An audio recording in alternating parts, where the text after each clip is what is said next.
This is the Brave New Coin Crypto Conversation, hosted by Andy Pickering. Hi everyone, Andy Pickering here. I'm your host and welcome to the Crypto Conversation, a Brave New Coin podcast where we talk to the people building the future in the Bitcoin, blockchain and cryptocurrency space. I'm glad to have you here. Today's episode, this is a good one. Now, if you do enjoy the show, please do take the time to subscribe to the podcast on whatever podcast app you are using.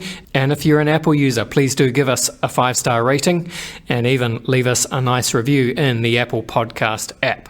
My guest today is Notsofast. Notsofast? Yes, Notsofast. Now, if you don't know who Notsofast is, don't worry, you're not supposed to. Notsofast is a pseudo-anonymous Twitter username, avatar, and persona. Now, if you're in crypto and you've spent any time on crypto Twitter, then you will know Notsofast. Notsofast is a true crypto OG. He was an early spec miner. He consults to many projects and he prides himself on being a helpful resource. Welcome to the show, Notsofast. Thank you very much for having me. It's a pleasure to be talking to you from Canada to New Zealand.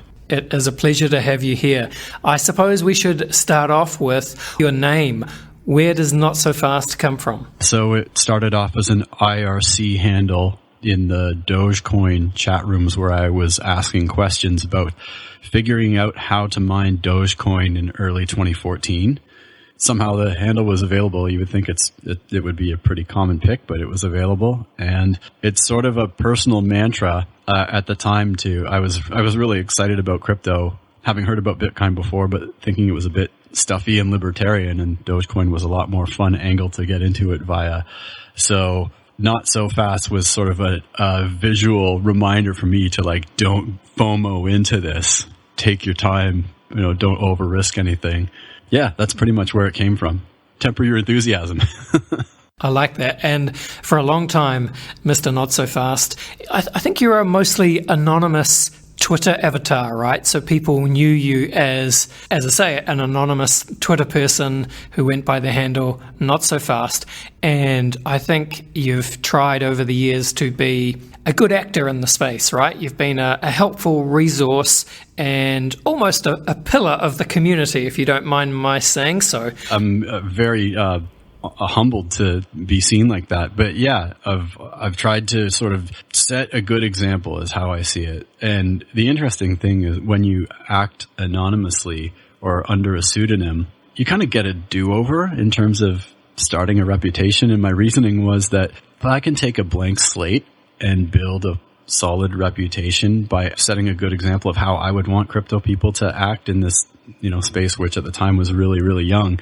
I thought, maybe other people will, maybe it's small enough that I'll notice an actual change and other people will follow the example. So, who knows whether it's had any effect. It's really hard to measure that sort of thing, but it's definitely made, the real me person behind the whole pseudonym a better person, because once you get a habit like that and you see the positive feedback, you keep wanting to roll with it. I don't know how much has benefited crypto, the whole pillar of the community thing. I mean, people rise and fall and everybody makes mistakes, and there's a whole impetus to want to eat your heroes one day when they screw up in the culture at large, not just in crypto, right? The only real tangible benefit that I can see from all of that whole sort of thesis of getting involved was that it made me a better person, like the real me, like outside of crypto, which I thought was cool. Yeah, well, it's like anything. If you put on a Batman mask, it gives you some sense of superhero powers, right? Yeah, so put on a mask and get powers, exactly. And there's so many scammers in crypto. It's important that we do have these superhero figures who fight for justice, truth, and the immutability of the blockchain, right? Oh, goodness. If you could hear me blushing, you would hear me blushing, because superhero is a bit inflated, but I'm very honored and chuffed to hear that anybody would think that. I'm really just trying to make the point, Notsofast, that you almost de-anonymized yourself, or metaphorically, you took the mask off. This year you did a talk, I think, at CoinFest UK, right?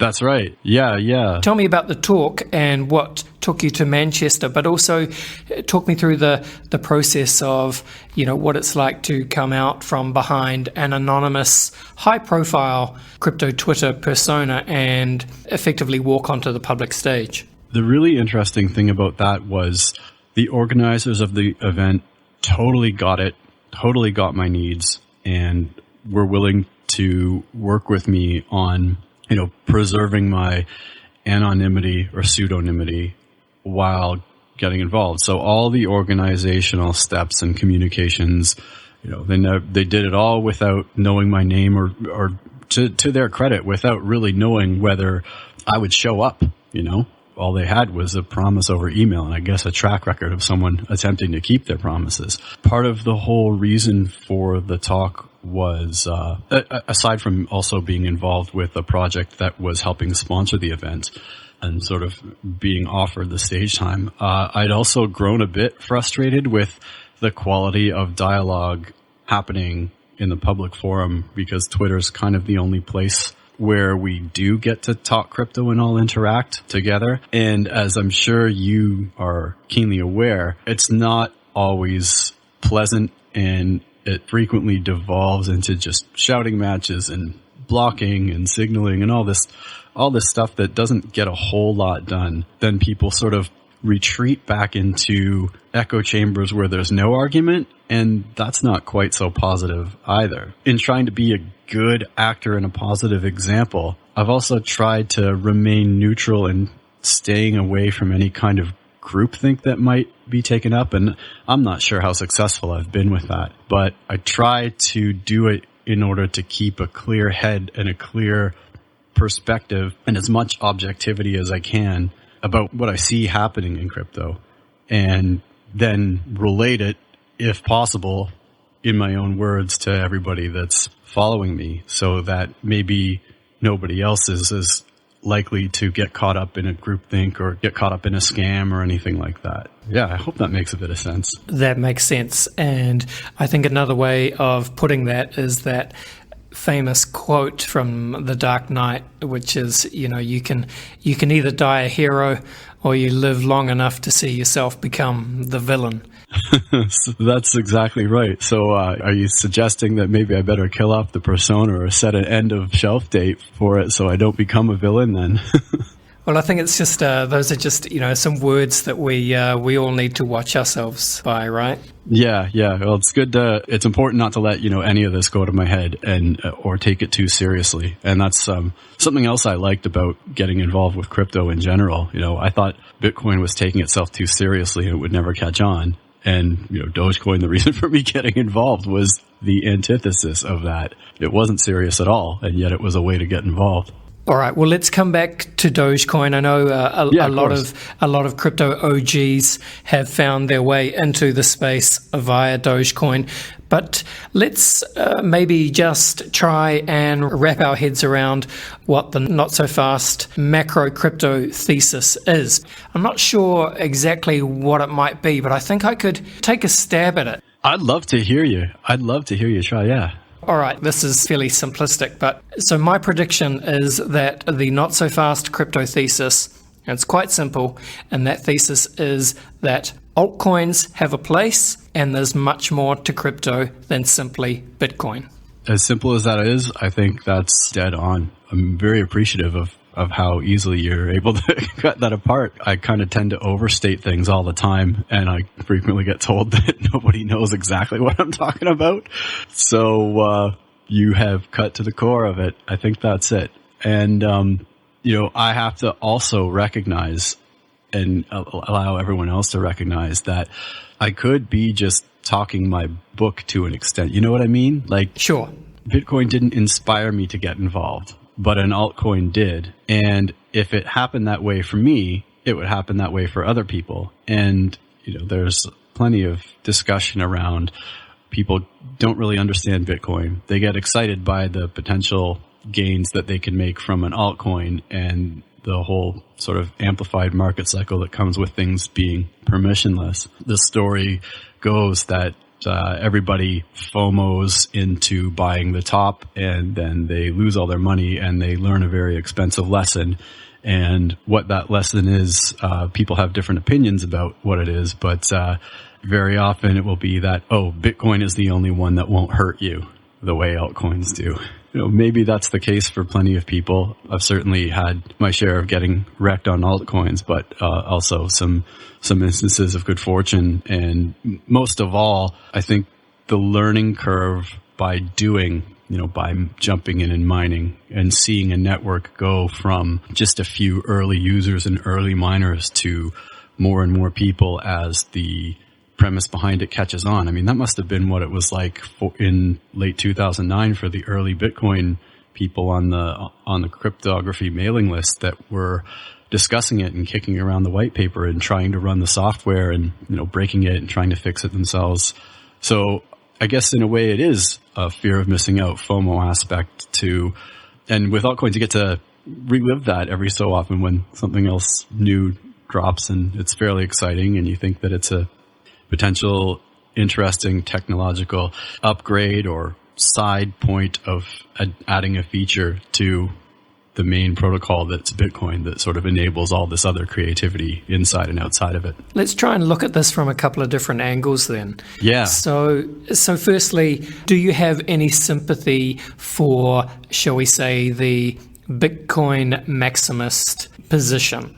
Tons. I mean, as I like to say, Bitcoin maximalism is the strong argument for the success of cryptocurrency or blockchains or anything else. If you think that the asymmetric bet of a decentralized peer-to-peer, you can call it a currency or yet also a value retaining asset, yet also a network of money on which we can build tools on top of that underlying tool. However you think of it, if you believe that has more value than the existing fiat-based system, which is opaque instead of transparent and can be financially oppressive and creates a lot of discrepancy between the haves and the have-nots of the world, then, that's the strong argument. Bitcoin is the first example, and so far, the best and most successful example by most of the ways we measure it. And a lot of that has to do with price and value in the existing system. There's plenty of other opportunities and options that have been created by other people by virtue of Bitcoin's open source. And none of those have even really come close to threatening Bitcoin, let alone its own contentious forks to a Bitcoin with a different name, shall we say, or different names. There's been a clear leader all along. And even if that were to continue, and in a lot of ways I hope it does, because it's the strongest indicator that we have that it is potentially a better and fairer and more useful system of money. By virtue of its open source, it also begets all the imitators, all the scams, but also lots of innovation that for whatever reason can't or won't, or people aren't inspired to put it on Bitcoin. So it creates its own environment, I think. And the maximalist position, while I agree with a lot of it, there's part of it that descends into the sort of groupthink tribal mentality that I mentioned. And everybody, I think, has that to some degree.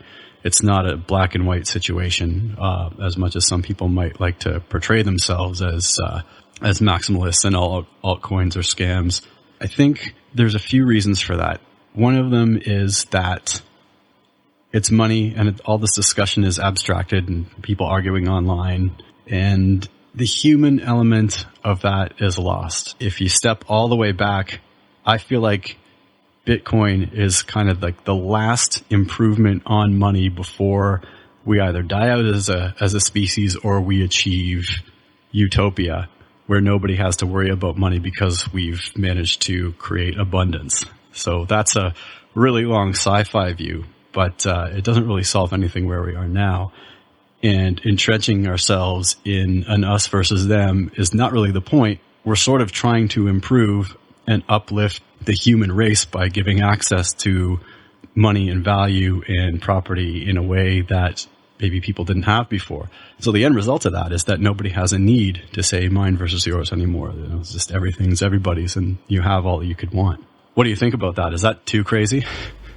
No, I think that sounds perfectly reasonable. And really, I think a lot of the arguments for Bitcoin maximalism, or whatever the opposite of Bitcoin maximalism is, it come from the two extreme sides, right? And there's a whole vast sea of people, the overwhelming majority of people are somewhere in the middle. And I think most people recognize that the stronger Bitcoin is, the better the health of the entire sector and the more chance the entire sector has of slowly moving forward as the path to mainstream adoption continues, right?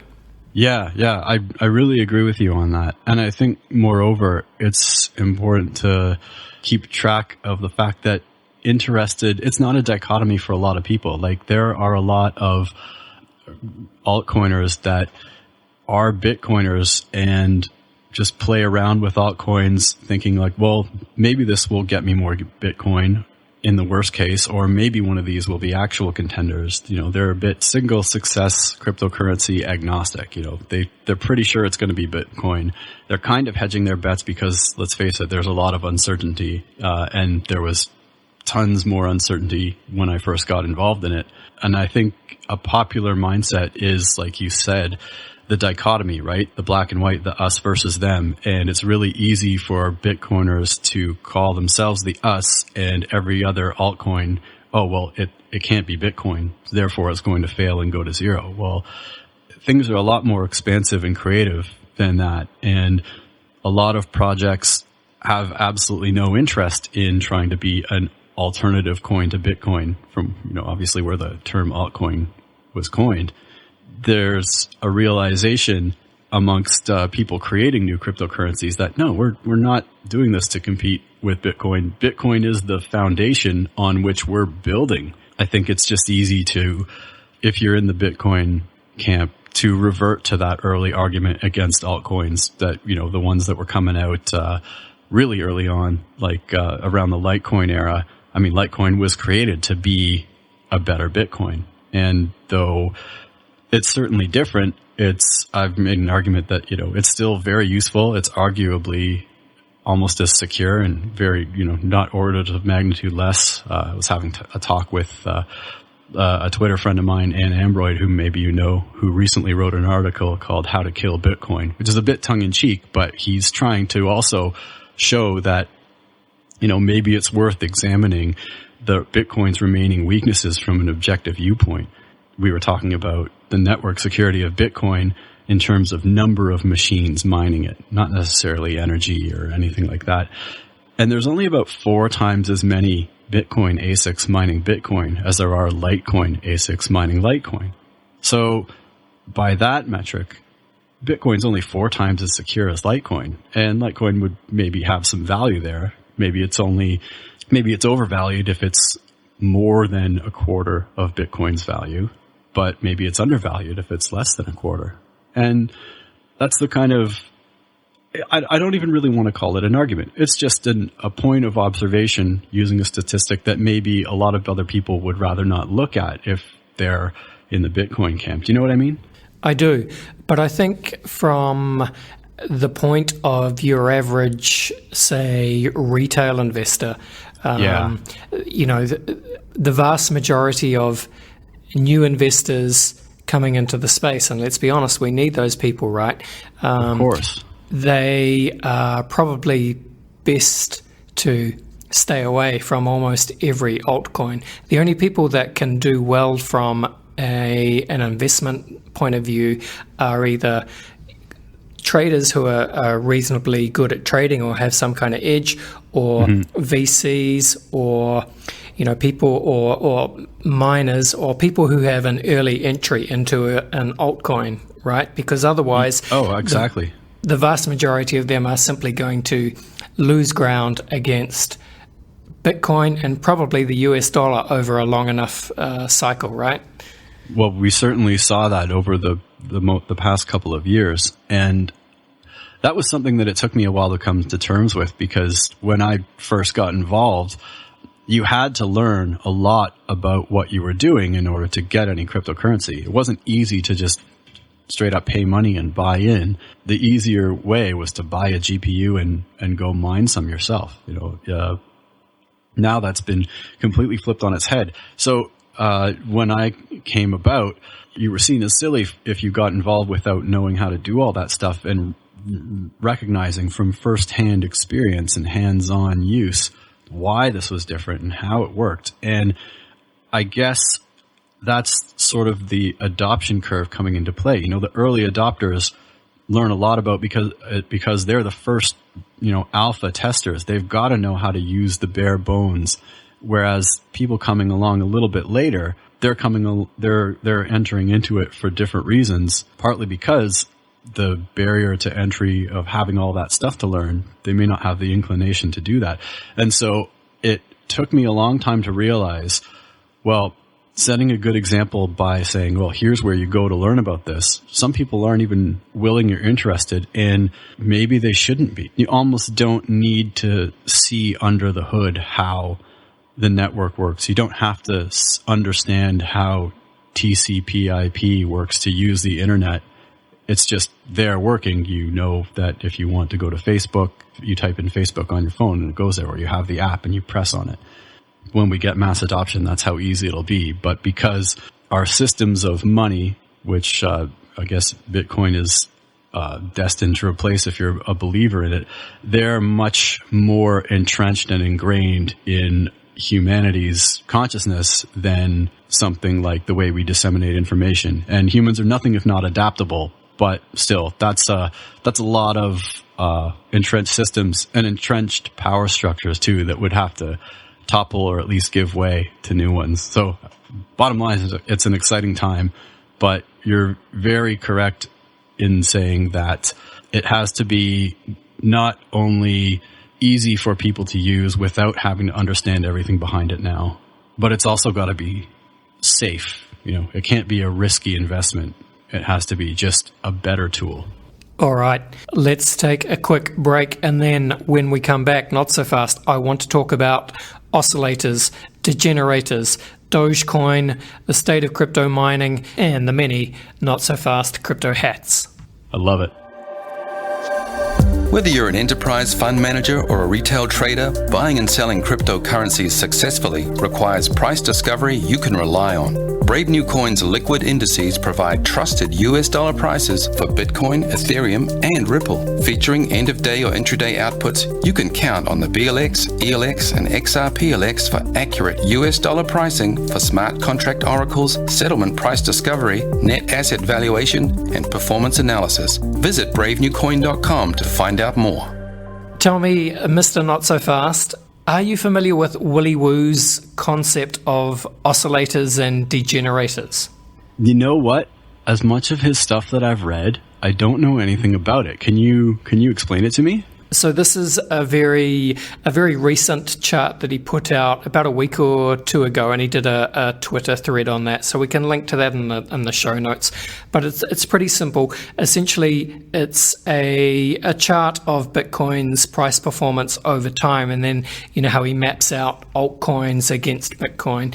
His thesis is that you can divide altcoins into oscillators and degenerators, and the vast majority are what he calls degenerators, which simply means they will, because so many altcoin projects become abandoned or illiquid, they start high and then they just fade and they lose ground against Bitcoin over time.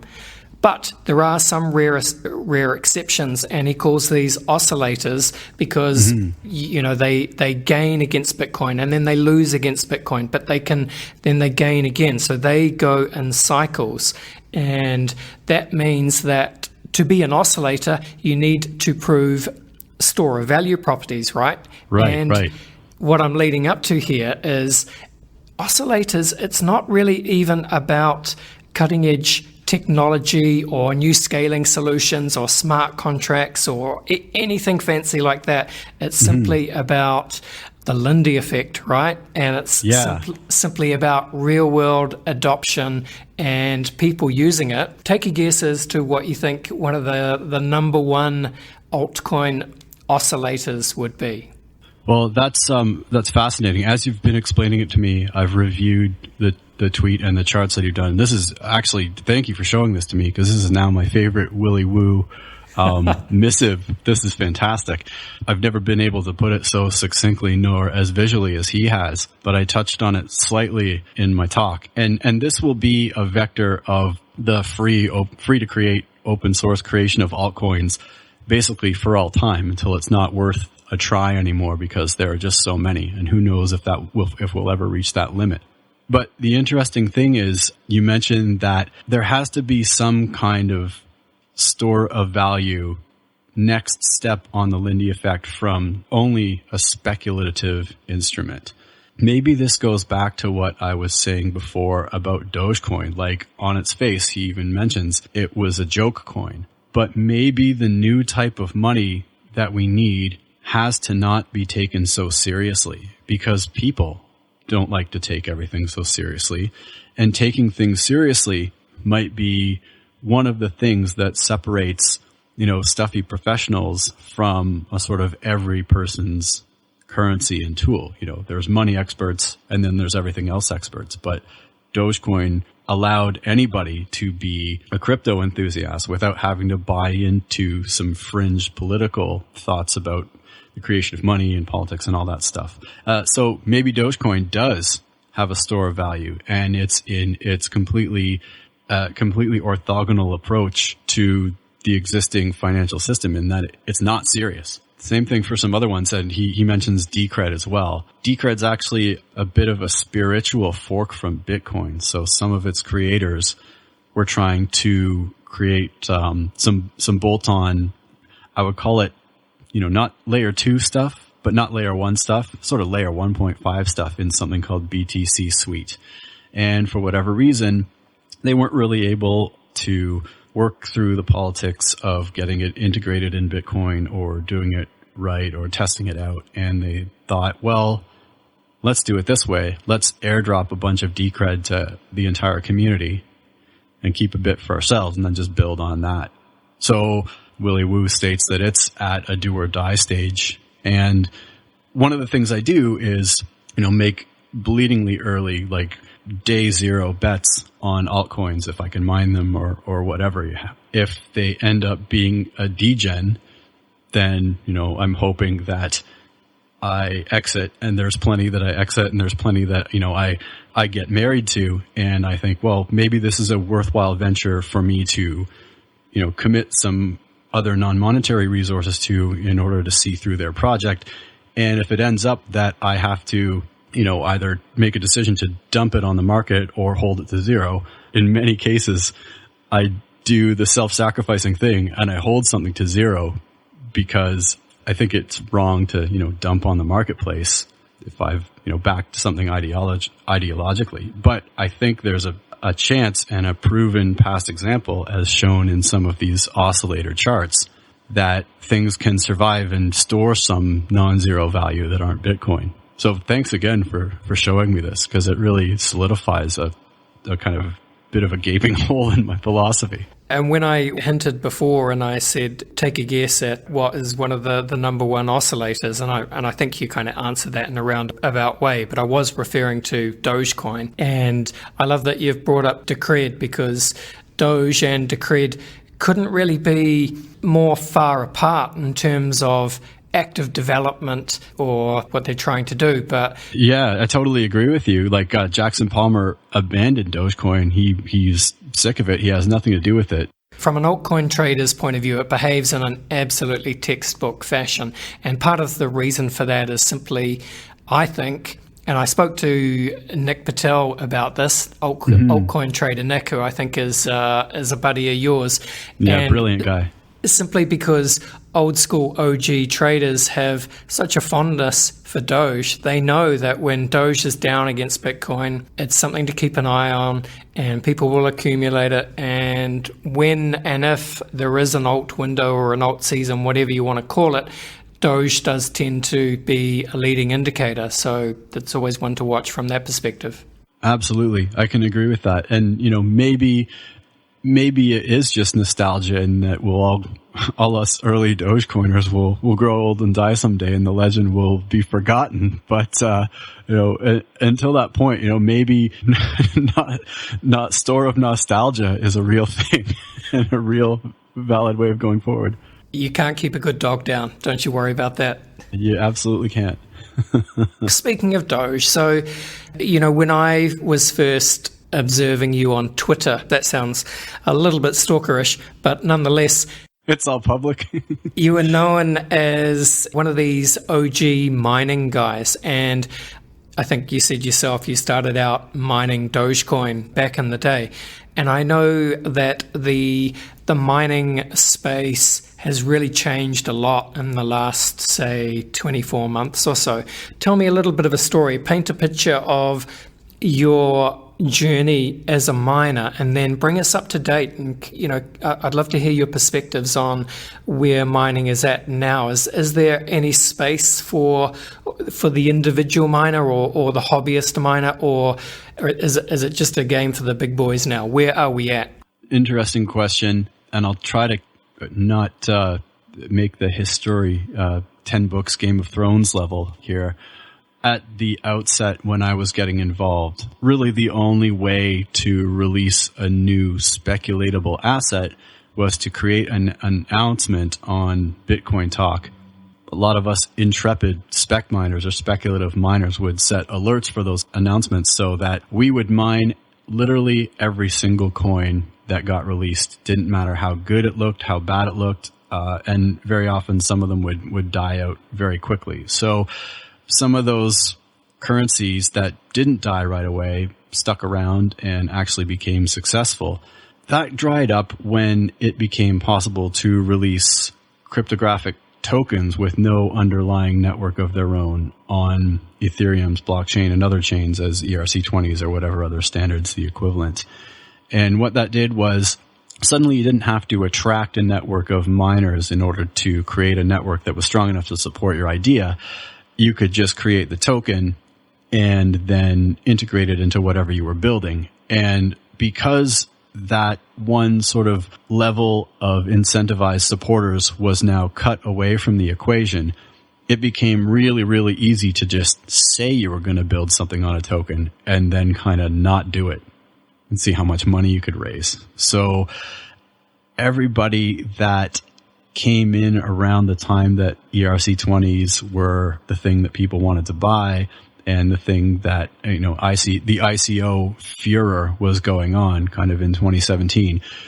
New people coming in didn't have time because to learn what the difference was between a crypto asset with its own underlying network or just a token. And they would approach it on terms they understood, like business promises and partnerships and pie in the sky projections without any, numbers on a chart or pre-income stuff. I think rightly so that got cracked down on, but it also took the wind out of the sails of sort of the edge that I had built early on, which was over time learning to pick what networks or what projects might be really good to get involved with on day one. And my ratio of hits to misses on that is obviously terrible because you have a very short window of time into which you can commit your miners to something that is really unlikely to work out. But the payoff is, if you're doing it right, you're expecting it to be really, really good. Where that's gone now, I think the last big networks that miners were excited about, and indeed entire industrial operations were created to do this, was the release of Grin. Oh my gosh, was it earlier this year or last year? My time frame's getting a bit mixed up. Crypto is a bit funny like that, isn't it? It is. Yeah, I remember Grin that has the kind of the smiley face, a little bit Watchmen-esque, a little bit Monero-esque, yeah. Yeah, so Grin was a cool origin story because it was another pseudonymous creator who was just trying to, had written a white paper, a few years ago using a word borrowed from Harry Potter of all things to describe how it anonymizes everything while still being provably not double spendable, which is the whole point of crypto. So Grin was the last kind of big speculative mining thing. And if everybody's speculatively mining something, is it really speculation at that point? Like people are choosing to roll the dice or not? But after that, the world of spec mining has been very, very contracted. Industrial mining has taken over as the dollar values of all these crypto assets have gone up relative to what they were before. And so now to participate in the same level as, I was doing with a few machines on my own in 2014 and 2015, you kind of have to get a warehouse and fill it up with ASICs or GPUs, even a small one. So there's a lot bigger of a financial commitment, a capital commitment up front. And I think the narrative with Bitcoin has very much gone to, yeah, you can mine it yourself, to no, you should run a node if you participate, but really you just need to stack sats however you can. That represents the big maturation cycle in retrospect. It's also a little sad to me that you can't really participate in all aspects of your own money network with the equipment, the computers and CPUs and processors that you have lying around your own home already. You have to leave it up to this big nebulous entity called the miners that nobody really knows who they are or what they do, but they're mostly in China, we think, but maybe not. Where we're going to now is that the main cryptocurrencies, the ones that have long-term store of value beyond the speculative interest. So definitely Bitcoin, but also anything with its own unique proof of work algorithm. Something like Ethereum, because it's the main GPU mineable cryptocurrency for the time being. Something like Litecoin, which is Script, and Zcash, which is Equihash. And there's several others, Monero, which is its own type of kryptonite proof of work algorithm. All of these coins are sort of the baseline, and there's very little ability to create another fork of that and have it grow to become a contender like it used to be. So where does that leave speculative miners? They are still around, but they are currently competing to find low-cost energy. They're either doing that or they're trying to mine cryptocurrencies that have kind of a new and more difficult and yet very alpha level type of either wallet software or proof of work algorithm that needs lots of optimization.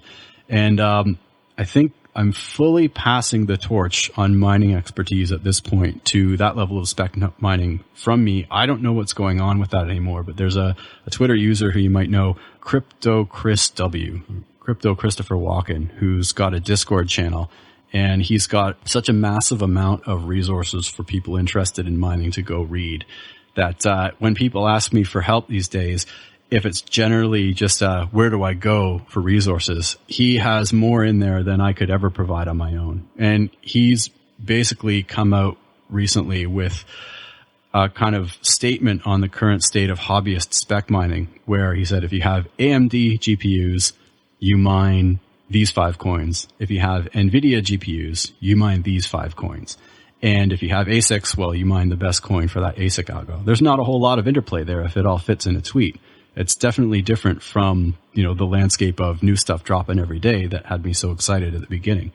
And I think that is a result of the extreme market cycle of massive gains and highs and then long lows in that psychology of a market chart. So with altcoins, because it's pure unfettered emotion, as you see on a chart, which I think is a coin trader Nick saying, actually, you get the long periods of depression and short bursts of ebullience. And so I think we're due for that. And where that shakes out for mining, all these ASIC networks, they can only do one thing. They can mine the main cryptocurrency that they do. And that's good. That means that there's only one thing to do with cryptocurrency machines is turn them on and mine with them or leave them off.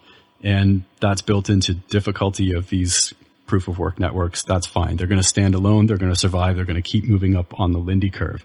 As well as being an authority on early mining, you're also known as a security guy, right? The OPSEC guy. And part of that is because you were, as we discussed earlier, you're an anonymous avatar, and part of the reason for that was you just had good operational security, right? You wrote an excellent blog post a couple of years ago, and it's still up on Steam. Some of it might be not so much out of date, but the space does move fast. The general principles still hold true today. So crypto security, is it custody? There's sort of this yin and yang at the moment between the original crypto thesis of not your keys, not your coins, but also a recognition that not everyone is really cut out to be their own custodian, and you can't expect everyone to really be able to manage their private keys in a safe and responsible manner. Just because,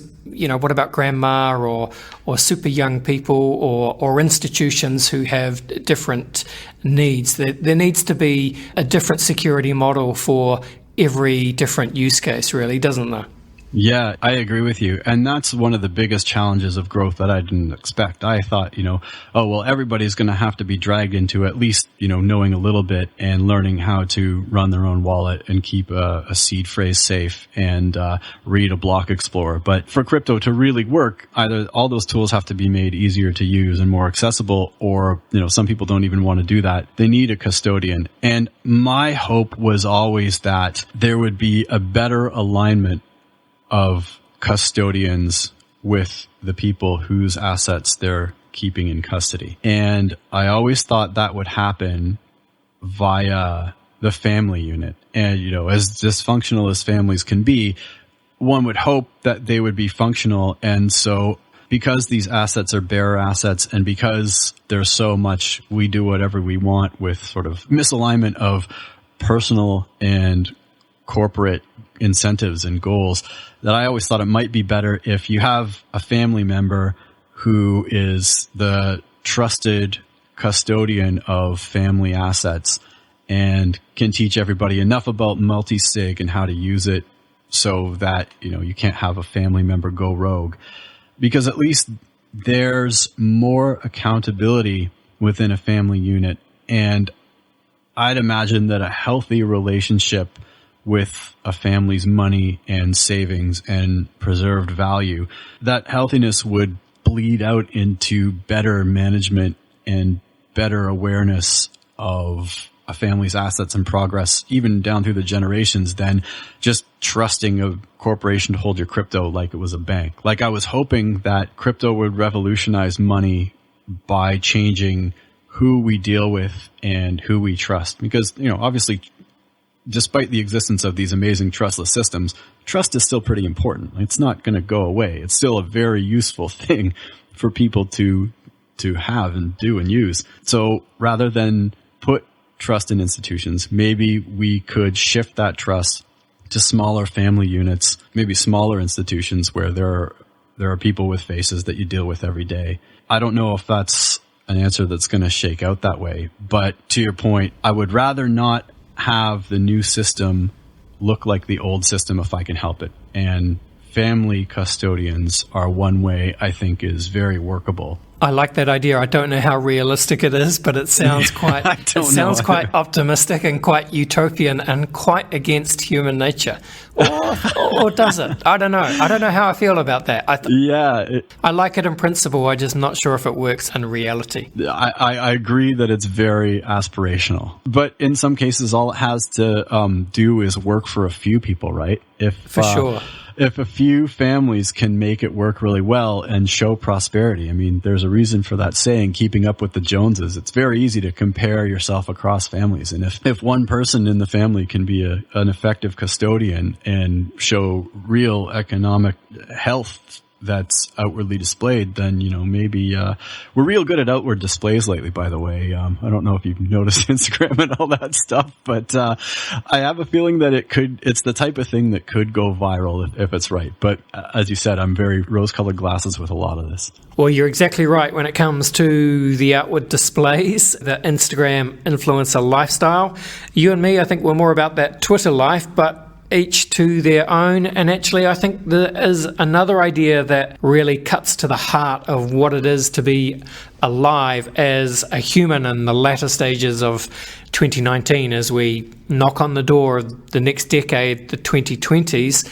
And that idea is, what does it mean to get friendly with the idea of cognitive dissonance? That's the line from the talk. And I'm glad you brought it up. Cognitive dissonance is being able to simultaneously hold two ideas in your head that, while at odds with each other, are both observably true in certain ways. And it's a way of dealing with the increased complexity that we see now that we have more information coming at us from all angles, just because technology's enabled it to be so. And it can be coming at you from so many different ways, from people with different political opinions than you, or people from different backgrounds with different kind of origin story, right down to questions that we're more familiar with in the crypto space, like, well, what is Bitcoin? Is it a new type of money? Well, yeah. Well, is it a peer-to-peer network? Well, yeah, it's also that. Well, is it a store of value? Well, for sure. Well, no. Is it a medium of exchange where we can spend? Well, yes, it's also that. It's all these things, and some of those aspects are at odds with each other. You could argue that US dollars are a medium of exchange, but a very poor store of value. So, it's more of the MOE type of thing. Whereas Bitcoin is all of those conflicting things at once. And it seems like we have a propensity to latch on to any one of those things and say, well, if it's this, then it can't be any of the others. And I don't think that's productive or really correct. Even if it's correct, it doesn't really get us anywhere further than the existing sort of single component, easy to understand systems, because they're not internally at odds with each other. So when I say get friendly with cognitive dissonance, I mean to say that we're dealing with a new system, a new invention that we don't even really have the language to properly describe.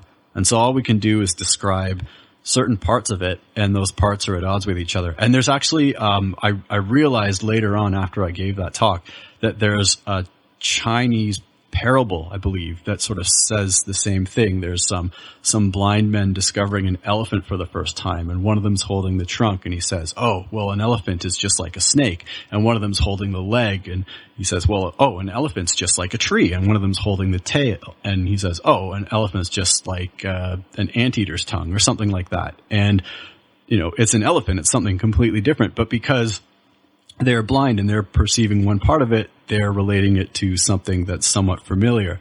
And Bitcoin's a lot like that elephant. It's something completely new. Parts of it resemble stuff that we had before, but it's going to take us time to come to terms with the synthesis of all those parts being something that we're still developing language around. So that's what I mean by that.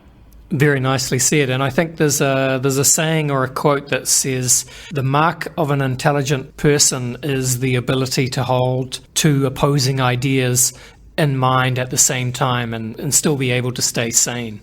Yeah, I've heard the same quote, but without the word intelligent involved, in saying an insane person does that. I think it works both ways. Yeah, I absolutely think it right. does. Let's start to finish off. Sure. One more question, and then we'll do the very famous crypto conversation hot take round.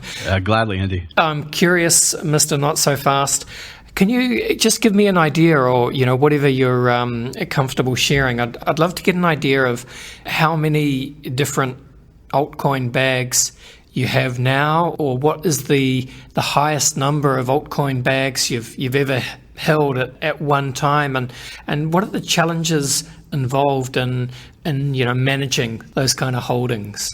So ignoring it is a big factor, because you simply can't pay attention to that much or else you get consumed. But definitely, if you count all of the bags, all of the wallet.dat files that I've got sitting around on, USBs or in my secure systems that I've built, and that's a whole thing in and of itself. I'm sure I have approaching 300 different coins or tokens or whatever, all together. And I would say that well over half of those, some of them never went off of zero in the first place. And some of them did, in fact, go to zero. I would say, yeah, definitely more than half. But I'd still say that I probably have, and, they're not of any material size or anything, but yeah, over 100 bags, as one might call them.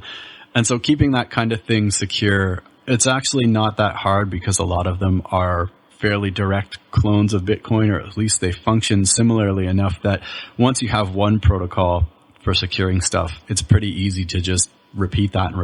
And it's a bit of maintenance, but it's work that I enjoy doing, if only to keep setting that example. But yeah, I'm a 100-bag person. I love that. That's fantastic.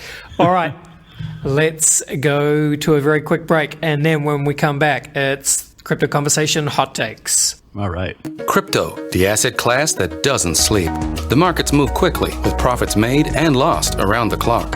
It's a whirlwind and you've got to keep up.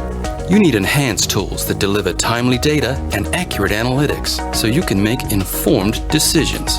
You need BNB Pro, a customizable, institutional-grade suite of applications to help you manage your crypto investments all in one place. Get accurate market data, track your trades or custom holdings, and see profit and loss at a glance. Monitor any asset, trading pair, or exchange using Brave New Coin's trusted market data. Integrate BNC newsfeed and filter it to deliver only the news that matters to you. Never miss an opportunity, save time, and make better informed decisions. Finally, the all-in-one terminal experience you need to master this brave new asset class. BNB Pro, launching Q4 2019. Join the waitlist today at bravenewcoin.com. Notsofast. As I think you know, I like to finish each podcast with a round of rapid-fire crypto conversation hot takes. All right, let's do this. Let's do this. I'm ready. Drop the beat, drop the music, whatever it is we do around here.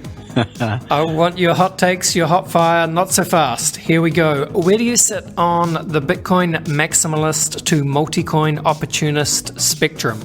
I would have to be a multi-coin opportunist that people see me as, but really I aspire to be dead center in the middle. Mr. Not So Fast, what would you say is your firmest conviction crypto opinion? That altcoins are not going to zero in aggregate.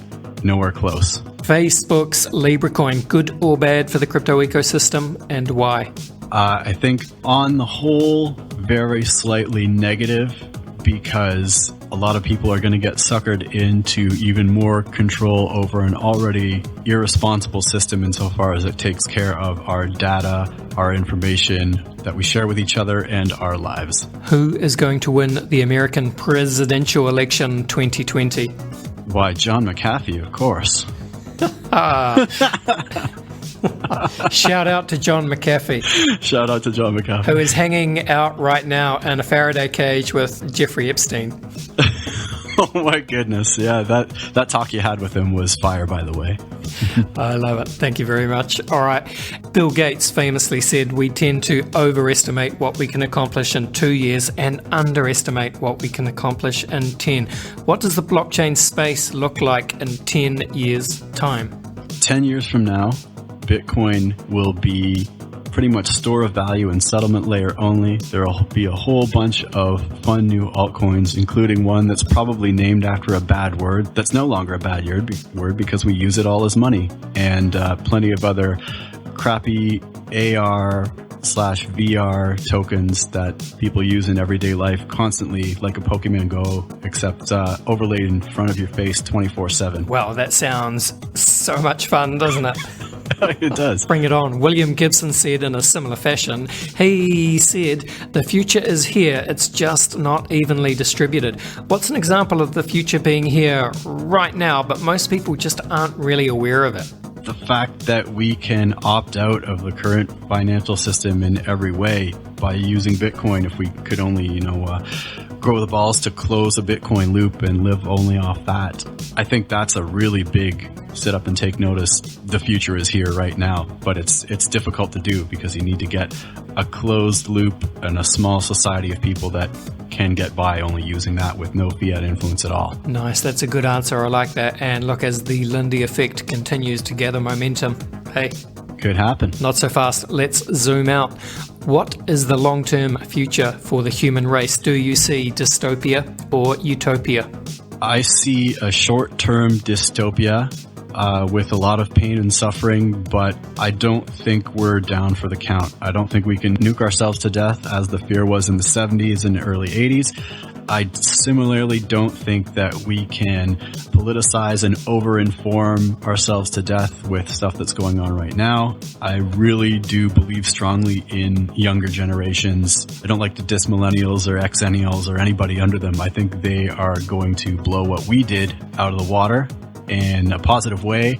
And we're going to hit that utopia mark. May not be in this next 1,000 years, but we're going to get there. What about Plan B's stock to flow model? Are you across this? Are you a fan of this? Do you buy into it? Is it hype? What do you think? I think stock to flow's an interesting metric, and it definitely has application, but it's not the only story. And I think people that put too much stock in it, to make a bad pun, I guess, it's not the whole story. It definitely is descriptive, but it might be just another blind person holding part of the elephant saying it's something. That's a great analogy. It's just one piece of a very confusing puzzle. Yeah. Similarly, your quick thoughts. Bitcoin halving, May 2020. What happens? I bet we see the exact same market performance that we saw over this past halving, where it's a kind of non-event as far as pricing goes, and then the next 18 months following are just a party across the industry. I think that makes the most sense. I would tend to agree. And finally, not so fast, what is your favorite science fiction book, film, or show? There's quite a lot. If it's a book, there was a teen author called William Sleator, and I think he was an American, and he wrote some pretty creepy stuff, but one of them was called Fingers, and don't get any bad ideas. It was just about a boy who had a brother who was a piano prodigy, and then I think he died, but his hands were kept in a pickled jar or something, and he gained supernatural abilities to play the piano and channeling his dead brother's hands. Excellent. I love that. It sounds delightfully macabre. It was. It's not something you want every teen kid to read, but somehow I got my hands on it. Yeah, it reminds me, I'm thinking of, are you familiar with the Wasp Factory? No, I'm going to have to look that up. What's that all about? Yeah, the Wasp Factory. So the author is Ian Banks. It's an intense book, very, very dark. It's one of those books you read as a teenage rite of passage. That's when I read it anyway. I would describe it as science fiction adjacent. Actually has some similarities to American Psycho by Bret Easton Ellis, which is, another one of those books you read as a teenager. Similar mix of horror and macabre humour. I loved it. Highly recommended. I'm Googling it now. Not so fast. It's been fantastic talking to you today. Thank you so much for your time. The microphone is yours. Please take us out of here. Tell the people what you got going on and where they can find you on your various platforms. Oh, Andy, thanks so much for this chat. As always, the only thing that really shows you what I'm doing is my Twitter @Notsofast. So if you want to see what I'm doing, talk to me on there. I'm friendly, and I would like to help you out any way you can and answer any questions that you have. Awesome. And just talk crypto with you. How good was that? Not so fast. Such a nice guy. You know what they say, though? Kiwis and Canadians, some of the nicest people, the best people.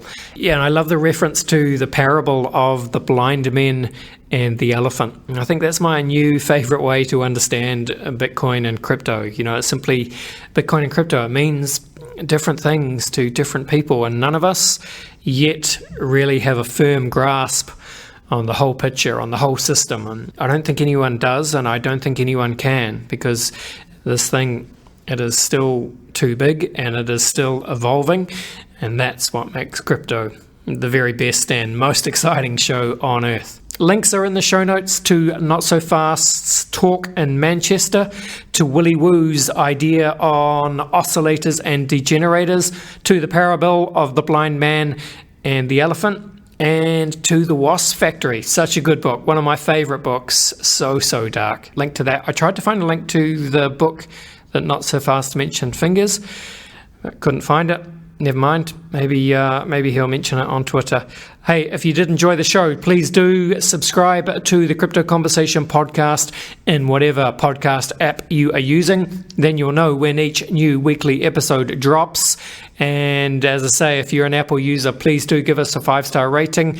Please leave us a nice review. We would really appreciate it. If you've got any feedback, Feel free to drop me an email, andy@bravenewcoin.com, or get at me on Twitter @AndyPickeringNZ or via @BraveNewCoin.